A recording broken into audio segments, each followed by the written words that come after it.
our first one when you put your Thank you. step forward. Yes, amen. Getting it off Mir Hashem latest on Tuesday, so. But I don't think it's over then. I think a boot or mysis.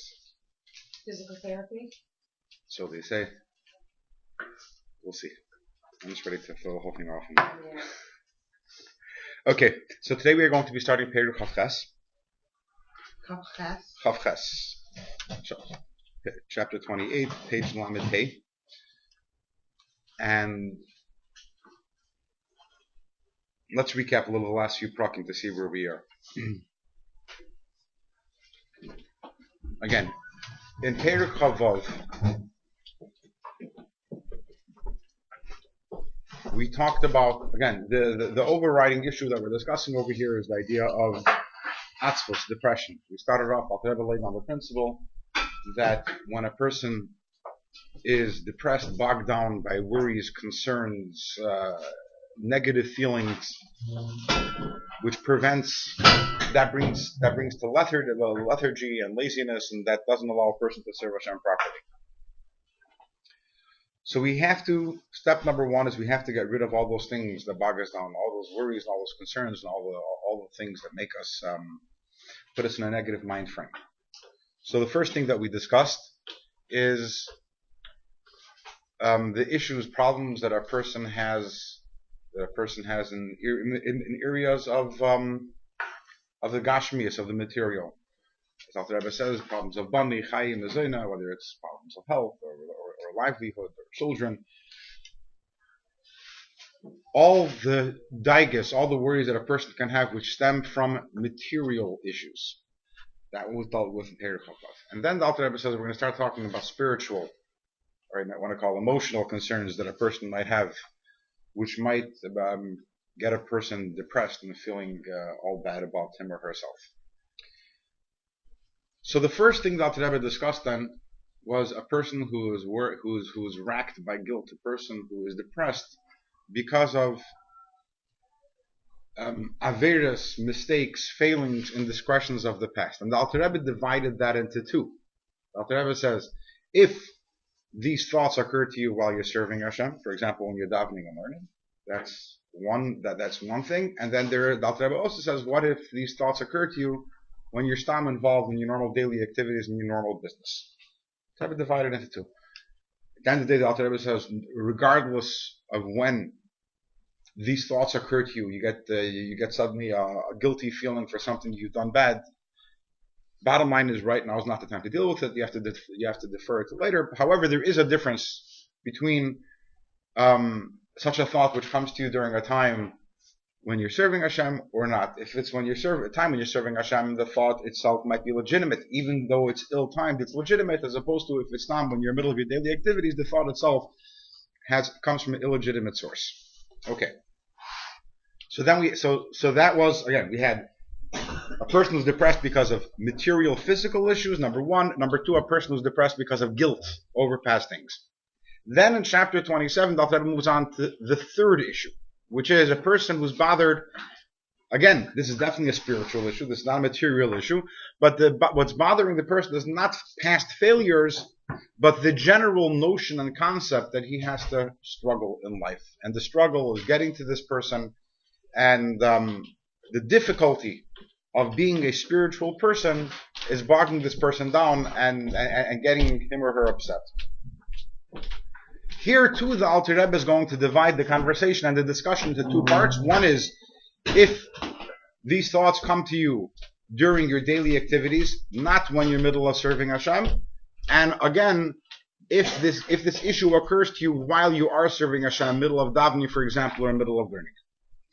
In the last chapter, we discussed about the former. In other words, we're talking about last chapter, you're in the middle of walking on the street, you're in the middle of shopping, you're in the middle of a chves, doing some housework or office work or whatever, and you have negative thoughts, negative feelings, negative desires, and it bothers you. Why do I have these thoughts? Why do I have to struggle with them?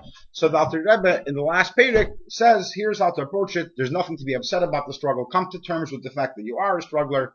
Don't be delusional about who you are, and understand the incredible value of your struggle and how much Hashem appreciates it. But that's all if this happens not within the context of serving Hashem. In the next chapter, in chapter 28, the Alter Rebbe is going to talk about what if these thoughts occur to you, or this issue is impacting and affecting your service of Hashem, very practically speaking.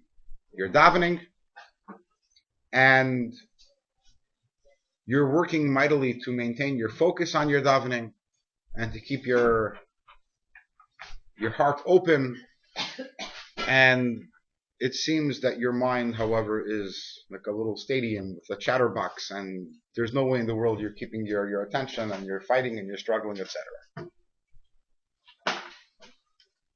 And you're trying to focus and concentrate on davening, but it's not working. That's when it comes to Zion. This is what we're moving on to the third Chavches. Now, if this same issue occurs to you while you're walking in the street, we've already dealt with that in chapter 28. You have to push that thought away from your head, and you have to be happy. You did a mitzvah. When you push these thoughts away, you do a mitzvah. It's your portion in life to be a struggler. It's not any reason to get you down. That's part and parcel of who you are, and that's your mission in life. And every single time that you struggle and you manage to push away negative thoughts or feelings, and obviously and don't act upon them, that's you're fulfilling your mission. You're giving Hashem a lot of nachas, etc. But that doesn't work during davening. Yeah. Does the Alter Rebbe say that specific people, or he's applying the general public when he says that?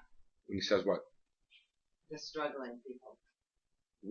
This Tanya is So that's addressed to the struggling. General Beinonim, he's saying that's your. That is what the Beinoni is. Beinoni. You heard the first class? No, we spoke about that. The Beinoni is the struggler, which is really us. If ever speaks to the Beinoni, he's speaking to all of us.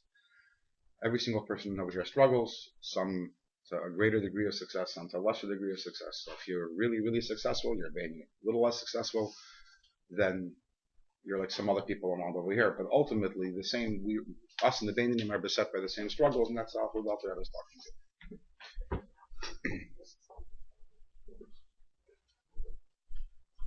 So you're middle of davening. You're finding it very, very difficult to focus on your davening.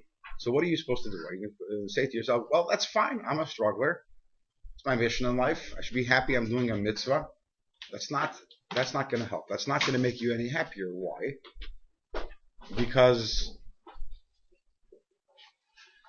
what's bothering you is that you can't focus on your davening. You want to daven. So whoopie-doo, I'm a struggler. And maybe Hashem even gets nachas from the struggle, but I would like to right now focus on my davening.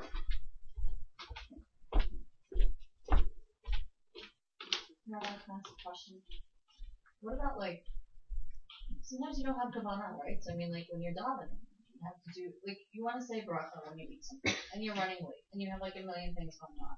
And I get that everything that we do is spirituality and it's bringing us closer to God. But during the day, sometimes there's a million things going on. I'm running around the hospital, right? And I'm talking to my medical students. I have 15 things to do. And I literally say, hey, and I throw something in my mouth. It's did it count? Kind of did count, but it's looking at it in a weird way. I have to do this, or I do this. Not doing this would be doing something in vain. But if I'm doing it, is there levels of it being more spiritual and more fulfilling to me? Because when you're coming from a secular background, it's okay, religion, this is the rule, and this is why we do this, and if you don't do this, you have this kind of idea of sin, which isn't necessarily a Jewish, idea of sin and not sin. But if you say the bracha, I mean, am I getting my point across? My question? No, I'm not. You're getting your point across, but not the question. My question is, I say the bracha, it's done. Right. And is it carry more weight? Obviously, come on it. But the most minimum thing is getting done by just saying the bracha. So is there a level of minimal? Is there a minimum level? Or does it not count if I don't do it with kavanah? That's what I'm saying. It depends who you are.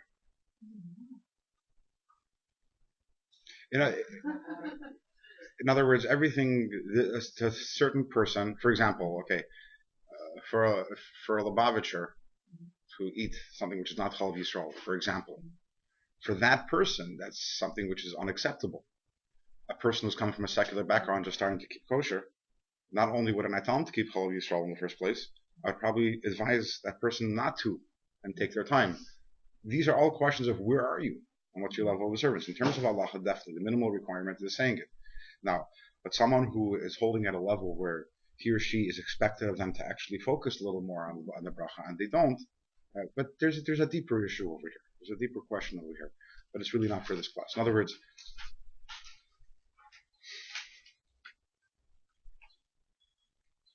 it really depends on the person. For some people who will never focus on their bracha, and they keep on just saying the bracha again, again, again, in the words, so it has no meaning to them whatsoever, it can be argued that actually has an opposite negative effect on the person. And it makes religion as a burden on them, and ultimately they're going to stop saying the bracha because it becomes meaningless to them. Now, does that mean I would advise them not to say the bracha? That's a good question. Definitely not going to catch me on tape answering that question. But if you're a person who's striving to reach a certain place, and you try to, when you can, to concentrate. Sometimes you're in the hurry of the day and you make the bracha. There's no question that counts and that means something. And there is also the subliminal and subconscious effect on you that, yes, before I make a bracha, I turn to God and I say something, even if I'm not focusing on the words in that second. But what she's saying, even though Tom has been here 30 years, I think the exact same thing applies. Which is? She might be busy with what she's busy with, but everybody else is running around busy crazy too. So. And you're very hungry, and you have to remember, just, I don't know. Right. It's as though for all of us, maybe her on her level and us on our level, but focusing in this day and age doesn't seem to happen 30 years or one day. It seems to be focusing on the bracha now. You're absolutely correct. A religious person, I think I mentioned this in the past, a more religious person does not necessarily translate into a more spiritual person, unfortunately. So when I say depends where you are, in terms of kavanah, I'm talking about in terms of spirituality. But we have to focus on brachas are very important for us. They're very important on everything. In other words, what is being a Yid? What is being a Jew? What is being a Chassid? Chassid means that you're constantly cognizant of Hashem. What makes us constantly cognizant of Hashem? So our sages wisely inserted reminders, regular reminders to keep us focused. That yeah, I'm in the hospital, I'm with my students, I'm with everything, but ultimately I'm not the one who controls, I'm not the one who runs, and I'm reliant on Hashem, and this apple that I'm eating is from Hashem. It's not about laying a guilt trip over in any way, but the brachas are meant for us. It's our way of increasing our connection to Hashem, our spirituality, which is ultimately our goal. And that's how we have to view it. Does that mean that we're going to be perfect all the time? Of course not. Yeah, but this is really a side discussion. So let's move back to here.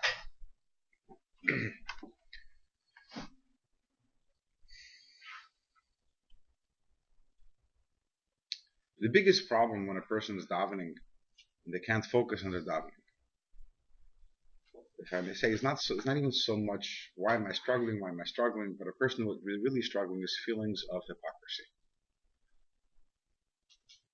Here I am, turning to Hashem, davening, trying to engender some sort of feeling towards Hashem, some sort of, whether it's love, gratitude, or reverence, or whatever it may be. And is that really what I care about? Is that really who I am? Is my davening genuine? Is it real? Or are all these other thoughts that are popping into my head, those are the real things in my life. Those are my real concerns in my life. And here I am, putting on this farce of pretending to be all spiritual and to daven, and who am I fooling? And what's the point? Why should I even bother? May as well just ramble off the words and move on. Because when I try to focus, I see I'm not there yet. That's really spiritual people. They daven, and they really are able to channel all their passion, all their energy, and all their emotions into it. But I'm not there, so why even bother doing it?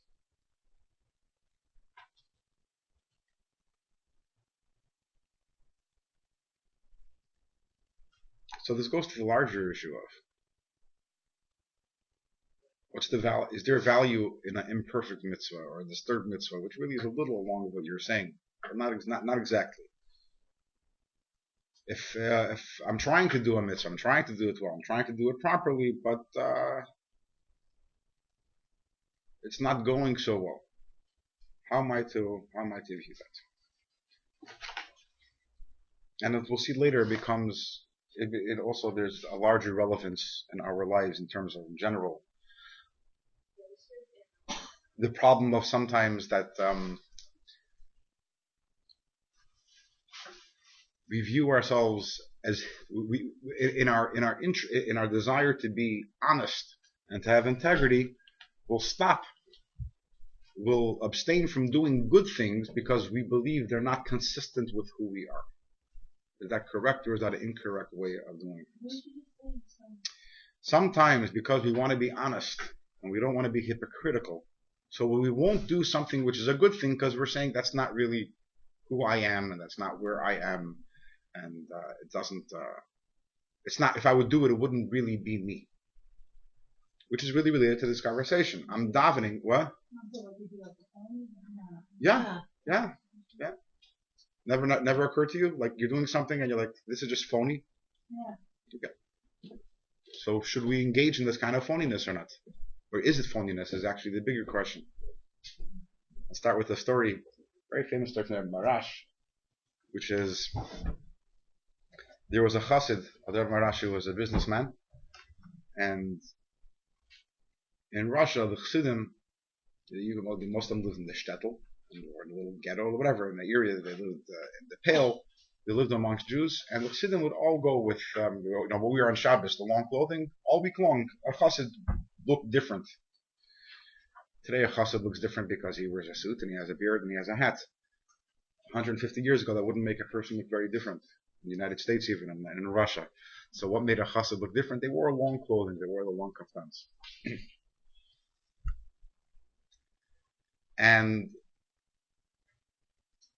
But people sometimes, when they went into business and they had to deal with non-Jews, they would shed the chassidic garb. So there's this chassid who always wore the chassidic garb, and then he decided, but he used to go on business very often. He took it off, he put on the modern clothing, but when he went to Lubavitch, to the Rebbe Maharash, he would continue to wear his chassidic, he would go back to the chassidic wardrobe. And then one time he decided, you know what, it's enough. I'm not going to fool the Rebbe anymore.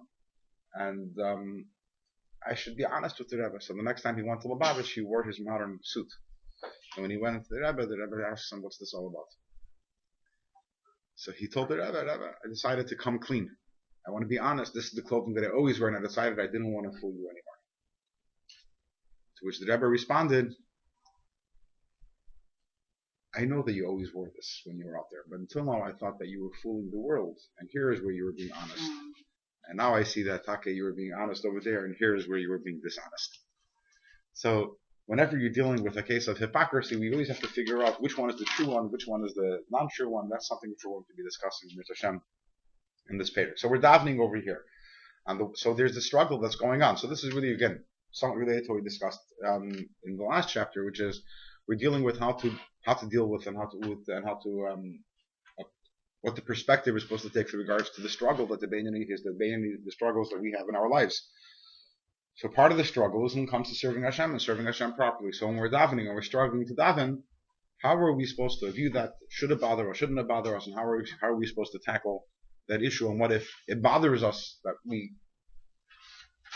these two sides of us, which one is the real me and what's the truth, and am I being hypocritical or not? So the first thing, so to say parenthetically, the Alter Rebbe is going to talk about a Kabbalistic concept which is called Halas Hamidos. Halas Hamidos literally means the elevation of, or the refinement of the Midos. Midos means emotions. In Kabbalah talks about the concept, the notion of instead of denying, instead of trying to repress a negative emotion, but of trying to deal with it, of trying to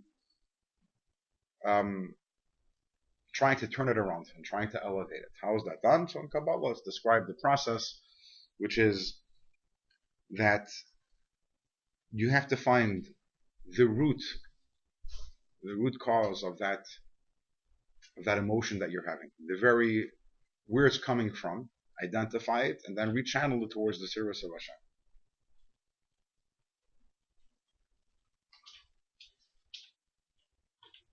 Can you show where it says Halas Amidas? 5 lines from the top of the beginning of the chapter. The first words.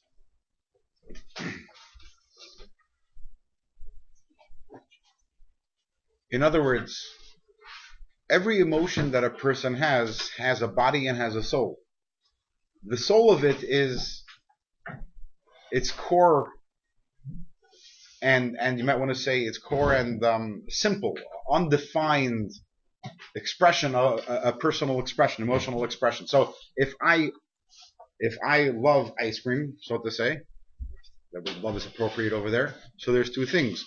There is the expression of my love, which is towards ice cream, and then there is love. Now, the love itself is an emotion which can go many, many different directions. In this particular case, it happens to be directed towards ice cream.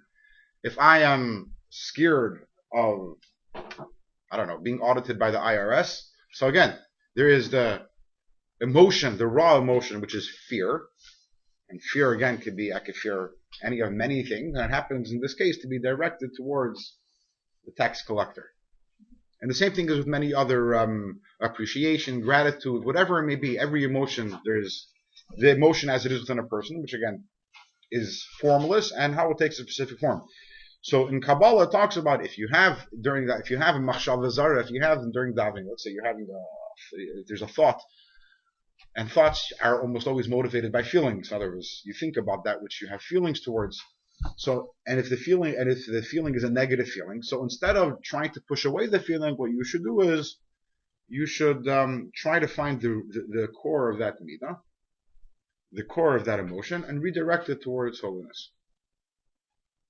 If it's love of God, fear of God, gratitude towards God, whatever it may be, redirect that emotion. So basically what you're doing is, instead of trying to eliminate energy, you're harnessing energy and actually putting it towards a positive purpose.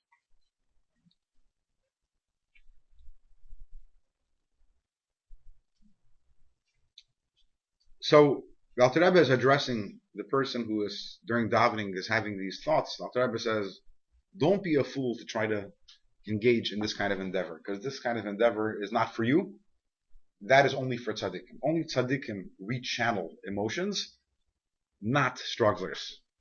Now, which raises the obvious question: tzaddikim don't have any negative feelings and emotions and thoughts. So, what are they rechanneling?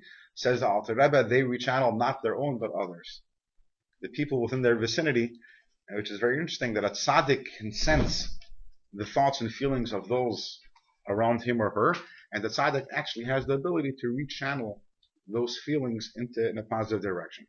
But the person who is struggling with those feelings and emotions should not even try to rechannel. Why not? And Alter Rebbe uses words which are quite famous.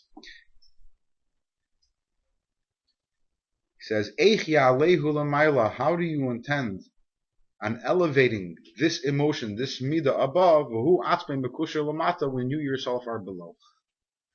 You can only pull someone or something up to a level if you are higher than it.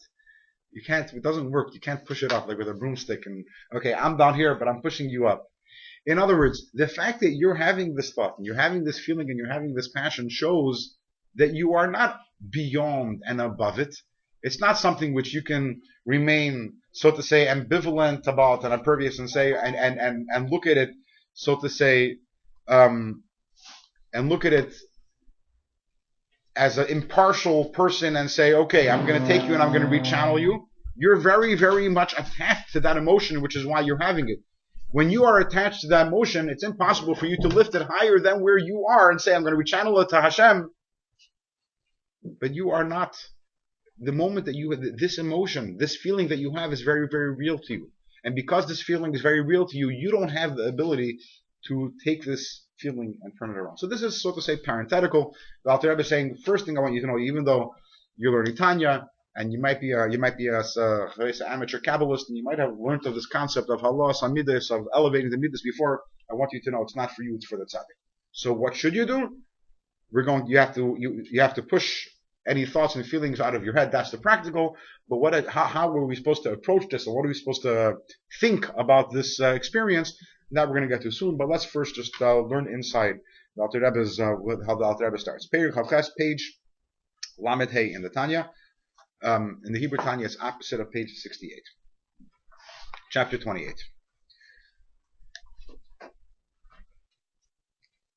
If a person falls into his or her head thoughts of desires, or any other sorts of foreign thoughts, while serving Hashem b'Torah b'Tefillah, whether when studying Torah or when davening, b'Kavana, and you're trying to concentrate, al yashish lev alein, do not pay any attention to these thoughts. El yasiach daitemem kiraga, immediately push them out of your mind. Distract yourself from them. In general, you don't push something out of your mind by battling it, but by consciously moving your mind elsewhere.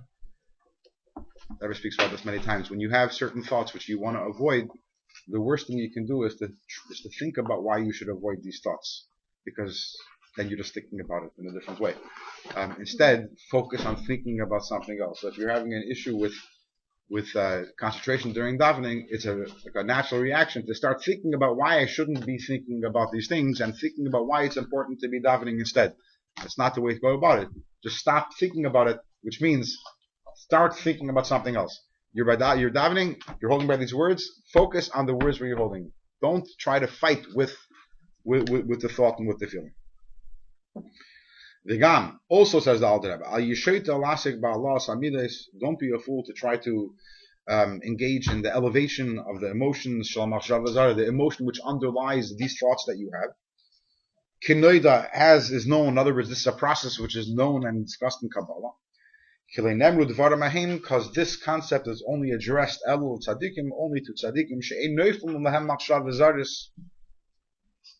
shalahem, they do not have their own foreign thoughts. They only experience the thoughts that other people have. But the person who has thoughts in his or her own thoughts. It's from the own evil that you have in your own heart, from your own nefesh habahamis, animal soul.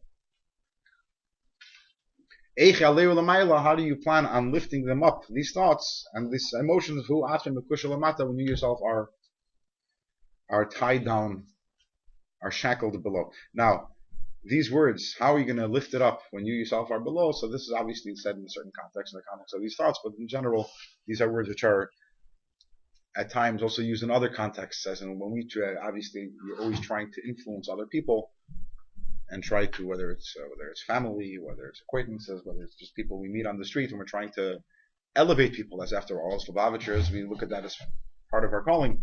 And these words are very significant in that you have to be higher than someone in order to lift them up. You can't stand below and push. It doesn't work that way. So step number one, and when we're trying to elevate things or people, is to make sure that we're above those things and those people. And we all know how effective parenting is. Do as I say, but not as I do. Okay, this is what I'm going to do, but I'm going to try to push you up. I'm not going to learn so much Torah. I'm not going to be so, pay so much attention to my davening and mitzvahs. But you, my child, I'm going to push you up. Anyone here as a parent knows how much that works. You schlep up to where you are. You don't push up by the. Now, okay, so during davening, you're trying to focus. You're being distracted by thoughts. We push it away. But that doesn't deal with the emotional issue we have over here, which is that a person's feeling, is my davening worth anything? Am I a hypocrite? Etc.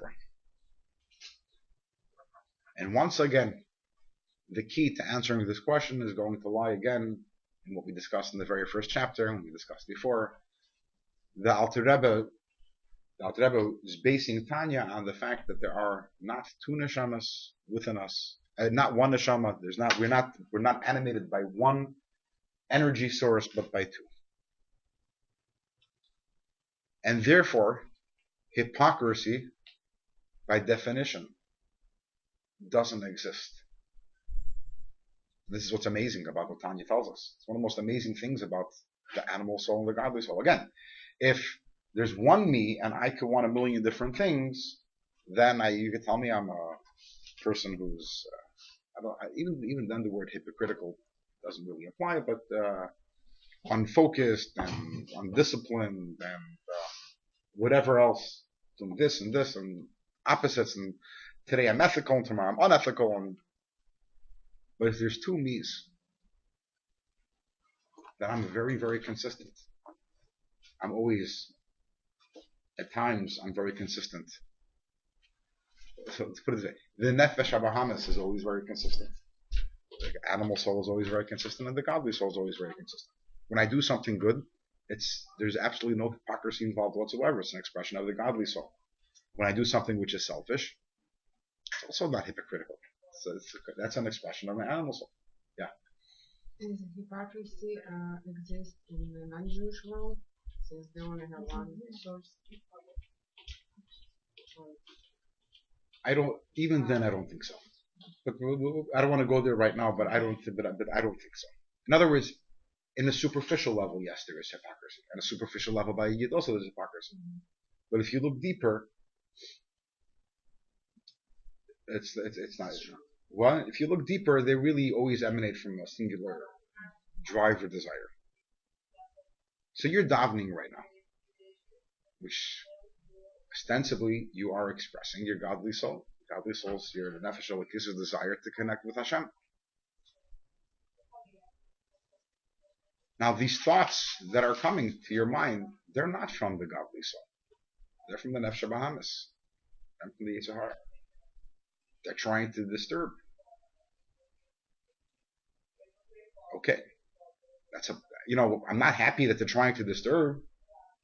I'm going to have to try to overcome that. But why does that make me a hypocrite? The Alter Rebbe gives an example which brings across this point very well. Say that you're davening. Let's say you're on the subway. You have to go to somewhere, and you're davening in the subway. And next to you, standing someone, some anti-Semite, and screaming profanities at you. So what are you going to do? What? You have to move away. Okay, you can move away. But what if you couldn't move away? Ignore it. And instead try to focus and concentrate on your davening. You're not going to go and try to explain to that person why they're wrong. Right? That says the exact same thing. Exact same thing that's going on when you're davening and when you have thoughts, it's the exact same thing. It's the Yid who's davening, the nefesh elokis, and the Goy is screaming at you and trying to disturb you. So, but it makes it sound so simple. Yeah. And then other parts it talks, your Yetzer Hara is smart. It makes it sound so easy here. It's not easy. It's comparing it to like a glint or wit. Maybe that's too much. I don't mean to offend you, but your thoughts are like much more entrenched. The answers are usually simple. The implementation of the answers is where the difficulty lies. In other words, it's very easy to have this analogy, but to actually view yourself in that way, that's where the difficulty arises. We learned were you here when we learned Perek Chavav? Okay, so in Perek Chavav in chapter 26 we learned about, in exactly half a page, Alter Rebbe talks about how to deal emotionally with any issues a person might have which come from material matters. Pain, suffering, death, poverty, etc. Half a page. And the answer was very simple. The answer was, everything God does is for the good. I mean, that's in a nutshell. It's much more than that, but that was the answer. Really? It's so simple? Yes, it is. The answer is simple. Integrating that answer and making it part of one's life's view and attitude and perspective, and therefore allowing the answer to be meaningful to me. That's the challenge. And never worry about offending me and asking questions. That's fine. So you're davening, and you're being disturbed by an external force. That it doesn't make you a hypocrite. And obviously, that doesn't mean that your davening is is not valuable. And also, this strengthens the idea, just like you wouldn't consider going and speaking to the person, the hooligan is trying to disturb you. Why? Because the hooligan is not interested in a debate, and nothing is going to. If you realize the same thing is true over here with your animal soul, you're not going to win the argument. You have to ignore it, and you have to move on. Furthermore, says the Alter Rebbe, not only is the fact that you're having these thoughts not an indication that your davening is less than perfect, but to the contrary.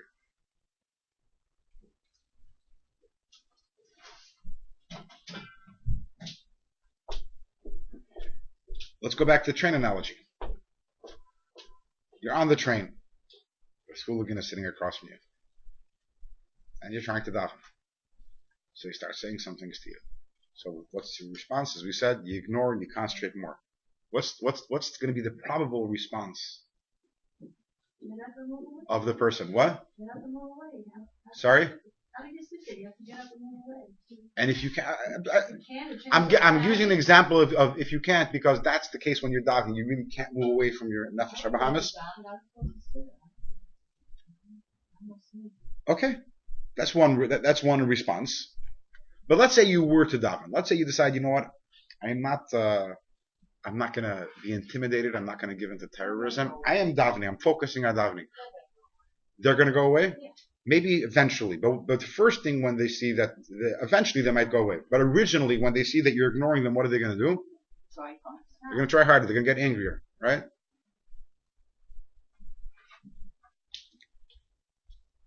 And the same thing is over here.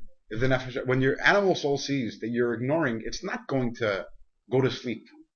It's going to try harder. Eventually, it might go away. Exactly. That's exactly what we're saying over here. Alter Rebbe says, what? It's a struggle. The fact that the other side is struggling not only does not show on your weakness, it shows on your strength. And the example Alter Rebbe gives is also of wrestling, which is revisiting an example which he gave, an analogy which he gave earlier in chapter 26. So you have two people wrestling with each other. If one person gains the upper hand, what response is elicited from the person who now feels from the other person? There's an increased spurt of energy, and it tries, right? It tries even harder because it sees the same thing over here. When the nefesh habahamis feels threatened and sees that the godly soul is gaining the upper hand, and it'll try even harder. So the thoughts that you're having during davening are not an indication that there's anything wrong with your davening. And if they're an indication of anything, they're an indication that your davening is good. And therefore, you just have to keep on chugging, ignore those thoughts, recognize where they're coming from, and move on. And there's no reason why to be upset by it.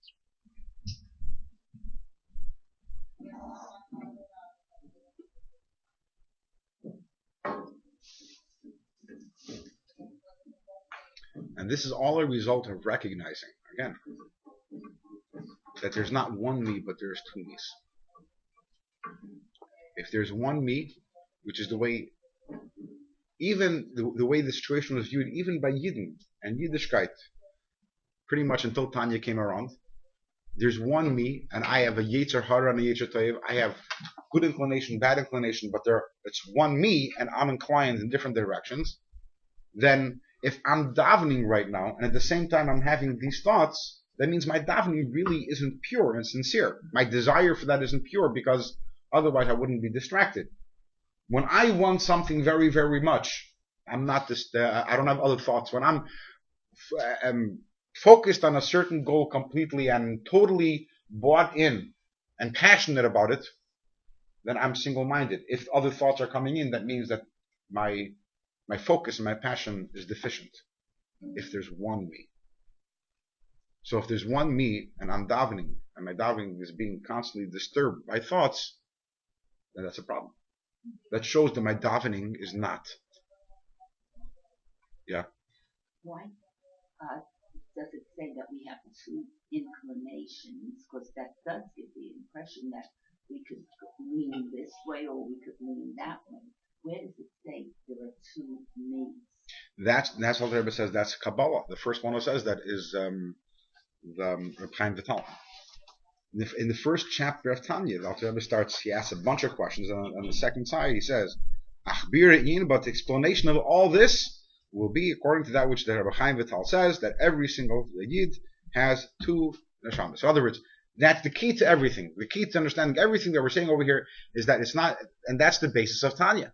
That's the basis of Abeinami. That's the basis of the struggle that we have. When we're struggling, in other words, even in terms of in general our struggle in life, when we understand that it's not one me but two me's, then you understand what the nature of the struggle is. Sorry. Does that not look like the parallel to the ego and the superego? I mean, like in like Psych 101, it's like, do you do this for yourself and for like the truth, or do you do this for like an animal instinct? And what do you get from that? Because like your superego is going to do things that are just kind of speaking to yourself and what you want, not necessarily what you need. And then your id is like, you know, it's like a more pure version of yourself in ethics. I mean, that's what paralyzes to me. It seems like, is that what we're going for with this? No. I'll get to that in 1 second, but yeah, what were you saying? No, you're right next to you. You also had a question? Yeah, that is disturbed by like their thoughts, isn't it because of the eternal animation of time, so that your consciousness needs deficient? No, your nefesh elokis has 100% passion. Your nefesh hamis has no passion. It's not that there's 50% passion. There's 100% on one side and 0% on the other. It's like when you're on the subway, you want to daven. The guy doesn't want you to daven, but that doesn't make your davening any more deficient. Anyways, what you're saying is very common misperception about this. I want to start by saying that I never studied Freud or psychology, so everything I'm saying is from what I understand. And if I make any mistakes, be sure to correct me. In psychology, in other words, we have to deal with a certain fact. The fact is, you don't need any books of Chassidus or Kabbalah or anyone to tell me that people operate on different levels and people have different desires which seem to be contradictory. So we can classify them however we want. Okay, so you want this because of this. You want other words. So you want there's a person has a natural desire for transcendence. People want, obviously they want physical pleasures and they want honor, but then they also want to give charity. How does that go together? Right? So we have to figure out, okay, so we have to compartmentalize and say this comes from here and this comes from here and the different levels in the person's psyche. But at the end of the day, it all comes down to what I want. And I want to feel good. And the human being, because the human being is a complex individual, there are a lot of things that make the person feel good. So eating cake makes me feel good. And giving someone else cake makes me feel good. Now, how does that work? So we say there's different parts of me. It's an altruistic part of me. But ultimately, it all comes down to me. But that's the nefesh, but all that is the nefesh abahamis, is what we call the animal soul, which you weren't hearing the last few times, but animal soul is a very bad name for it. It's the human natural self-preservation and self-gratification centered soul, which is the way we all view ourselves, the way psychology views ourselves. Comes along Kabbalah and says there's another part of you altogether, and that part of you has no self-interest whatsoever, is godly. And that has no place in psychology. No place in psychology to say there's a part of you which has no self-interest whatsoever. So all those different categories, including the most altruistic, which are in psychology, are all part, the different layers of the animal soul, which goes back a little to what you were asking before. You asked about a non-Jew. Is a non-Jew a hypocrite? The answer is no, because the non-Jew also is operating on different levels of the animal soul, of the human soul, and there's the altruistic part, and the fact that they do one thing today, one thing tomorrow, it's because there are different things that make the person feel good. Is that person really a hypocrite? So the non-Jew who goes and gives charity one day and the next day he goes and it's because ultimately it's about what makes me happy, and different things make me happy. It doesn't make me a hypocrite necessarily. It doesn't mean that I feel transcendent. What's transcendent? We all want to feel transcendent. What does it mean? That means that a person, if we feel that we've only lived for ourselves and made ourselves happy their entire life, they won't be happy. We need to move beyond ourselves. That's God or Greenpeace or whatever it may be, or just how. In other words, we always need it. That's a natural human thing. And Shlomo Melech says the difference between an animal and a person. And a person here, we're not talking about the animal soul. We're talking about the animal. The person means the animal soul even within the person. Any human being, Jew or non-Jew. He says, Ruach habehema hi hayiradas lamata. The animal always looks downward, and just physically, we see the head of it. Where's an animal? Its face is always, its eyes are always directed downwards. Ruach ha'adam hi ha'olah lamayla. The spirit of man, of humanity, is constantly searching to ascend, like the human being who look up. And that's a human fact. And the human being who never acts upon this nature is never happy or fulfilled. But again, all this is about me. So if it's all about me, then I could want different things. But ultimately, there's an entirely different thing. There's the godly soul, and that's what we have to recognize. They're two totally different forces within ourselves. Where was that passage you just said about? It's either in Mishli or Kehelas. I think it's Kehelas.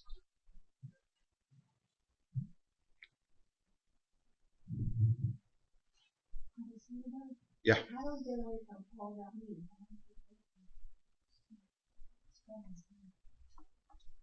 That's what we're learning.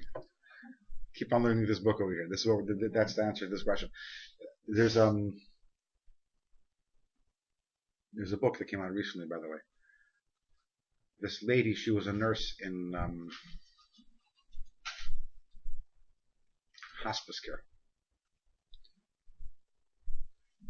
Australian lady, I think, but and she was for several years in hospice, and she had a lot of experience and conversations with these people who were nearing death. And she wrote a book chronicling their biggest regrets before they passed away. What were their biggest regrets in life? You read this book? Yeah. And he had the top 5 regrets, which is very fascinating. And when they're, as they're about to pass away, and as they're about to, they're reflecting upon their lives. Obviously, no one regretted not having made more money. No one regretted that they didn't spend more time at the office, didn't get more promotion, or that they didn't go to Disneyland more often. It's amazing. We have people, I wasn't true to myself, I wasn't a good enough friend, or with family. When you get down to really, really what a person is, it's every person, Jew or non-Jew, there's amazing. A human being is an amazing being, and then comes along Kabbalah and says, and there's an entirely different dimension, even greater dimension, which is the godly dimension within a person. Human is great, godly is even greater.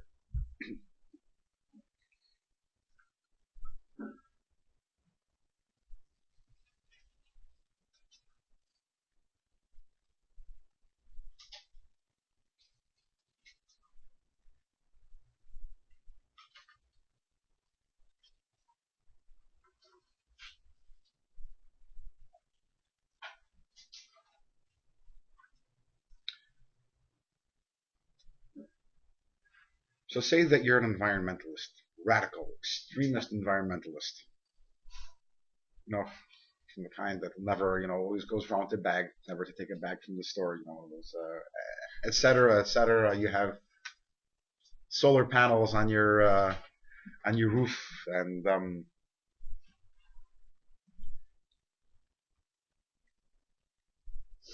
but twice a week, I don't know, you indulge in some sort of pursuit which is harmful to the economy, to the environment. Example, you use up a plastic bag, or some sort of worse example. You take a pleasure ride in your non-hybrid car. Okay. So what does that say about your environmentalism? You're not that committed to it. You're not that right. It doesn't really. Really mean to. Right. If it really, really, really meant something to you, you wouldn't do that. And if you can do that, that means it's not. Your passion about it isn't complete, right? Isn't that the same like theory? Like someone's in your kitchen, like if you're keeping a kosher kitchen, you're not 100% sure they keep the food the way you do, kind of don't let them, because they might be okay with going here or going there and not doing something that's completely kosher. Because the passion is a big thing. Absolutely, what you're saying is correct. Says the Alter Rebbe that doesn't apply to Judaism.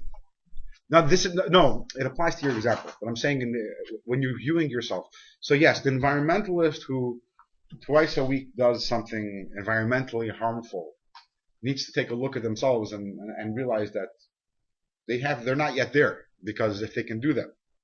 But that's not true regarding our Judaism. It's not true regarding, in other words, if we do mitzvahs and then we slip and fall twice a week, it doesn't make us hypocritical. It doesn't mean that which we do isn't 100% real. This is where this foundation, this notion and this concept of there's two me's comes into play.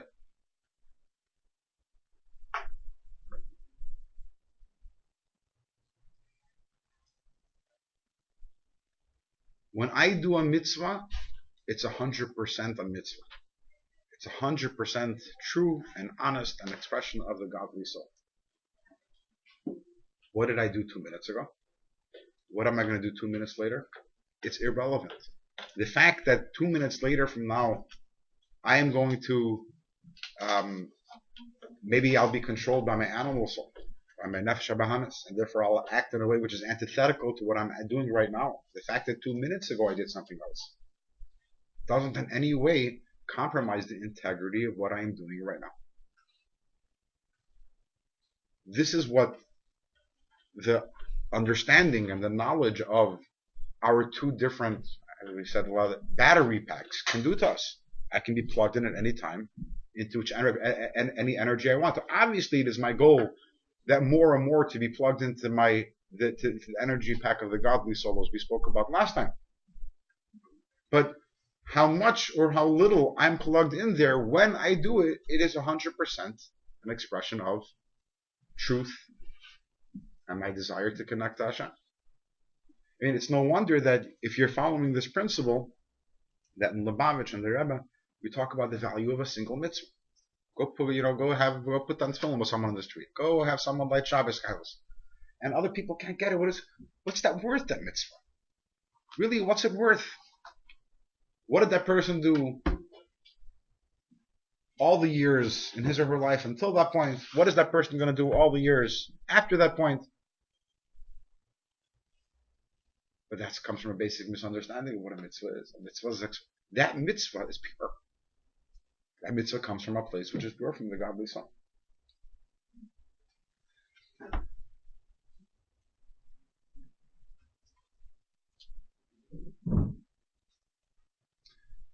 And this is a big issue in our life, because we tend to look at our lives a lot of times in a holistic fashion.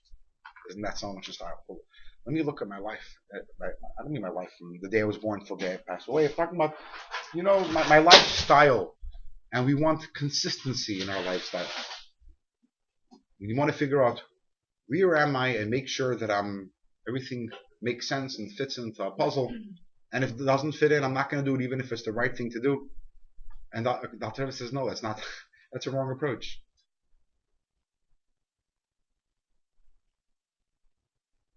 I didn't say chitas yesterday. I didn't say chitas today.